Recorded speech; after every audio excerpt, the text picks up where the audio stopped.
Hi, Twin Flames. Hope you're all doing well. It's great to see you back here again on this familiar turf, meaning that this will actually be the first natural tarot reading Ascension Energies update in plain, legible English.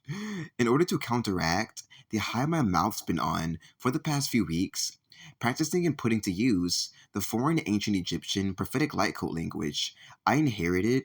on my occultic twin flame hero's journey towards the very end of it, making me a naturally speaking, walking, talking, cursing magician as an effect.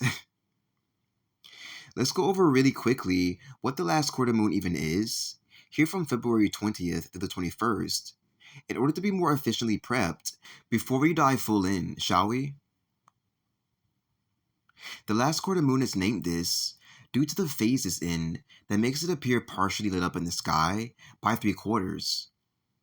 It isn't here just to look pretty, interesting, or to change its phases for no reason, however, as it shifts to this in order to broaden our twin flame perspective to higher levels, to actually heal 3/4 of our twin flame heart, which I find so interesting,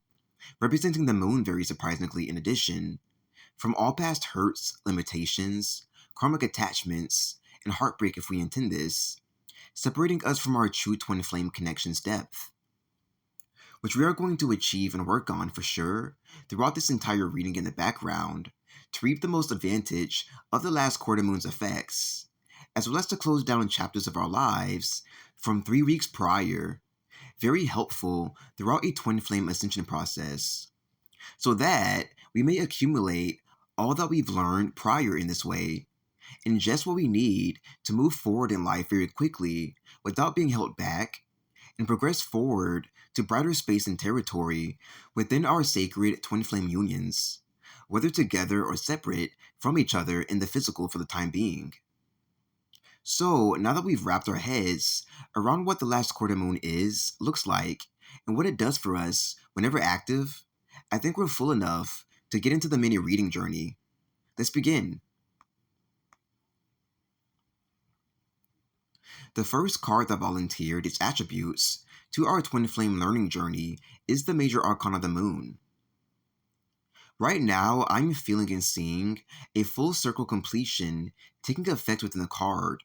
conveying this with a powerful sweep of light, circling the moon to shed light on this for us.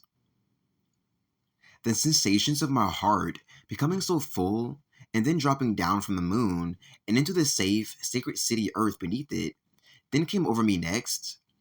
which is alluding so proudly and boldly how we chosen twin flames rose to the occasion enough to have reaped every single bit of thing we needed to reap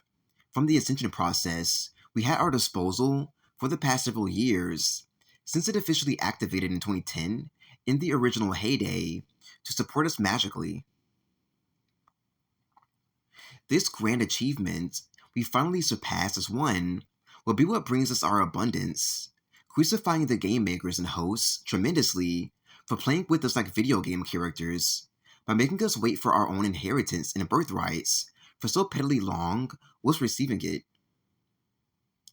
The full circle moon will sure see to it so. The elder barriers of our sacred kingdom are due to rise from the depths of the earth now, after completing their part of the prophetic prophecy, stating that the original saints will sleep under the ground for an orchestrated hibernation period until the naysayers of Christ get done with their Sabbath day celebration period up above us, making this 10-year-length Sabbath Day of the Dead event automatically erupt, collapse, and put to an end with our natural rise. And so it is in effect. I am feeling an early set of abundance wanting to be distributed to our twin flame kingdom straight from the last quarter moon supporting us over the next 2 days. We have it here with us in order to fill us with the things we need as soon as possible to support our royal integrity, in which I'm going to ask we receive the download of now. The second and last card to provide us what we need from the last quarter moon is the Eight of Wands. Right now, I am seeing an intriguing sensation of motion bending both sides of the image inward and outward, telling me that some form of a powerful activation is available to be downloaded and integrated as light codes from the last quarter moon, half moon, to assist us with our process.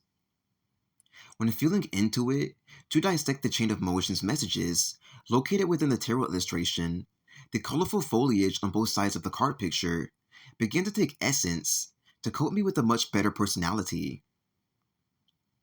This came with such a positive rush of energy that I'm going to ask that you breathe in now to receive through your nose for fulfillment. I felt that our walls were formerly blocked by outsiders who just don't get us, nor who seem very interested in the divine light we naturally emanate that makes things not so serious, but fun, outgoing, easygoing, and downright interesting when we partake in personal pleasures. As this light is what we naturally are made of, and is what we are here as light beings to share with the world in the most various ways,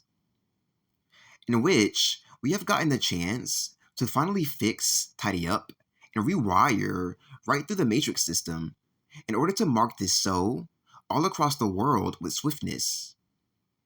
And now we and our twins are exonerated. Thank you for tuning in to this Twin Flame Ascension Energies reading on the last quarter moon, seeing to it that it enlightens and carries our twin flame unions forth from the great integration we attain together in the process. Subscribe if you feel you receive a lot from these videos of mine. Comment down below if you have any questions or love to chat about what you've gathered here today. Donate to my PayPal if you feel you'd love to commune and say thanks. And I'll be back here with more enlightening videos for the Twin Flame Ascension Collective in the near future. Bye now.